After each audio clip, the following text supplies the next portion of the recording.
नमस्कार मित्र। चलिए मित्र, आज हम आप लोगों को एक रोचक कहानी सुनाएंगे।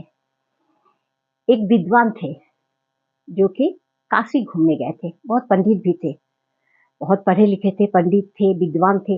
वो काशी घूमने गए थे। काशी से जब लौट कर अपना घर आए तो घर के सभी सदस्य उनको खूब खातिरदारी किए। उसके बाद एक जन उनसे पूछे कि आप तो इतना ज्ञान अर्जन किए हैं, इतना विद्या आपके पास है, आप इतना दिन तक काशी में रह के आए हैं, तो आपको तो ये बात का जरूर पता होगा कि पाप का बाप कौन होता है। तो उनको थोड़ा सा आश्चर्य लगा कि ये कैसा सवाल कर रहा है कि पाप का बाप कौन होता है। पंडित ना थोड़ा सा हकचका गए। उनको इसका जवाब मालूम नहीं था।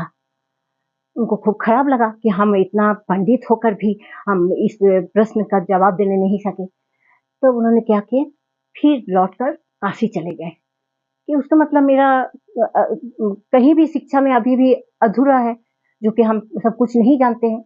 तो लौटकर काशी जा रहे थे। जाते जाते बहुत विद्वान लोग से मिले, जिससे भेंट होता था उन्हीं से वो विद्वान पूछते थे कि महाराज आपको पता है क्या पाप का बाप क्या है, कौन है। सब कोई बोल रहा ना, किसी को पता नहीं था उस बात का। पंडित जी का बहुत विद्वान जो थे उनको बहुत मन खराब हो गया कि अब हम क्या जवाब देंगे। फिर कुछ दिन काशी में रहने के बाद वो लौट रहे थे अपना घर। जब लौटते लौटते बहुत उदास होकर लौट रहे थे कि क्या इस बार जाके हम जवाब देंगे, हम इतना विद्वान होके एक छोटा सा प्रश्न का जवाब नहीं दे पा रहे हैं। तो बहुत उदास होकर लौट रहे थे। तो रास्ता के किनारे में एक सुंदर सा घर बना हुआ था, उसका सामने एक बहुत बड़ा वृक्ष था।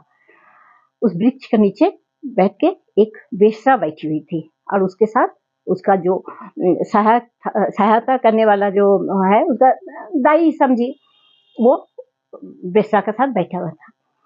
तो वेश्या ने अपना इसे दाई से बोली कि देखो वो जो पंडित जा रहे वो कितना उदास है, जाके पूछो तो क्या हुआ, क्या बात है, उतना उदास क्यों है। तब वो औरत दौड़ते दौड़ते जाकर वो विद्वान से पूछा कि महाराज मेरा जो मालकिन है वो पूछ रही है आप इतना उदास क्यों है। तो वो विद्वान बोला कि हम इसलिए उदास है कि हमको एक तो प्रश्न का जवाब नहीं मिल रहा है, इसलिए हम बहुत चिंतित है, उदास है। तो बोले आप मुझे बता सकते हैं क्या प्रश्न है, हो सकता है मुझे मालूम हो उसका जवाब।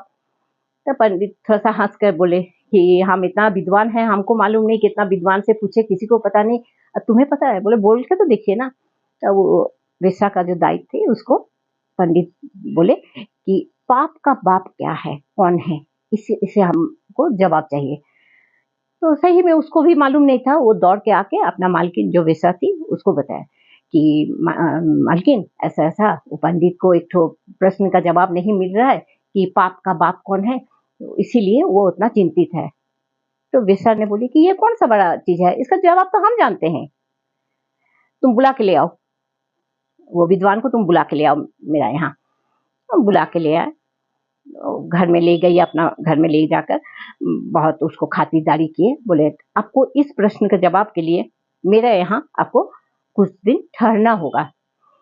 तो पंडित विद्वान ने सोचे कि हम इतना दिन तक भटक रहे थे इस प्रश्न के जवाब के लिए, तो और 2-4 दिन अगर हम यहाँ रुक भी जाएंगे तो क्या फर्क पड़ता है, कुछ फर्क नहीं पड़ता है। तो बोले कि ठीक है, कोई बात नहीं, हम यहाँ रुक जाएंगे। तो पंडित को एक अलग से बहुत सुंदर घर दे दिए, रूम रहने के लिए, वहाँ पूजा पाठ करने का पूरा सामग्री रख दिए, अपने से बना के खाने का पूरा सामान रख दिए। सोचे पंडित आदमी है, हम लोग का हाथ का खाना खाएगा नहीं खाएगा, ये भी तो बात है ना। सब कुछ जुगाड़ कर दिए। पंडित अपने बनाते थे, अपने खाते थे। और वो जो वेश्या थी वो हर दिन नहा धोकर खूब अच्छा से तैयार होकर आकर पंडित को प्रणाम करके जाती थी। एक दिन वो वेश्या पंडित से बोले कि महाराज हम तो देखिए सुबह नहा धोकर साफ सुथरा होकर तैयार होकर पूजा पाठ करते हैं, हम अगर आपका खाना तो बना दे तो आप खा सकते हैं ना। तो पंडित को थोड़ा सा उसमें द्विधा लगा, थोड़ा-सा वो संकोच में पड़ गए कि एक वेश्या का हाथ का खाना हम कैसे खाएँ? यही मन में सोचने लगे। और केवल यही नहीं, वेश्या ने बोली कि हम आपको रोज़ 10 ठो करके स्वर्ण मुद्रा भी देंगे, दक्षिणा के तौर पे कि हम आपको खाना खिला के दक्षिणा दे रहे हैं। तो पंडित फिर भी सोच में पड़ गए, तो वहाँ जिन लोग खड़े थे उन लोग बोले कि अरे महाराज, आपको खाना भी बना के खिलाएगी, आपको दक्षिणा भी मिलेगा, तो इसमें आप हाँ बोल दीजिए, इसमें क्या है, वो भी तो इंसान ही है ना, जो भी कर रही है अपना पेट के लिए वो कर रही है, लेकिन कितना साफ सुथरा से आपका खाना बना देगी, सोचिए वो सुबह उठ के नहा धोकर पूजा पाठ करके आपका खाना बनाएगी, तो इसमें आपको हाँ बोल देना चाहिए। तो पंडित जी बोले कि ठीक है, हम एक, जबकि वो पंडित किसी का हाथ का एक गिलास पानी तक भी नहीं पीते थे। ठीक है, कल से तुम हमें खाना बना देना। दूसरा दिन सुबह उठ के वो वेश्या क्या की, अच्छा से नहा धोकर खूब सुंदर से साज धज कर तैयार होकर पहले भगवान जी का पूजा की, उसके बाद बहुत तरह का पकवान बनाई, बना के पूरा थाली सजा कर आके पंडित का सामने थाली को परस दी कि लीजिए महाराज, आपके लिए खाना बन चुका है, आप खाइए। और बहुत सुगंध उसमें से निकल रहा था, माने एकदम पंच व्यंजन जो होता है, पंच व्यंजन बना के उनको खाने दिए।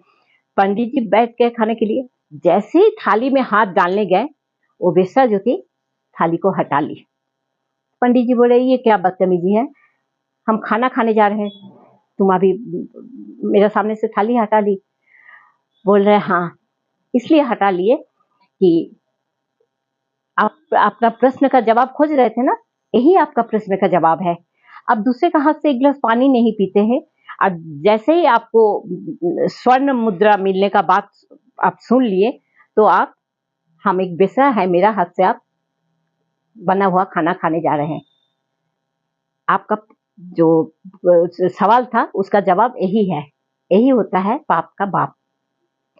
ठीक है मित्र, अगर ये कहानी आप लोगों को अच्छा लगा तो जरूर सब्सक्राइब कीजिएगा, शेयर कीजिएगा। नमस्कार।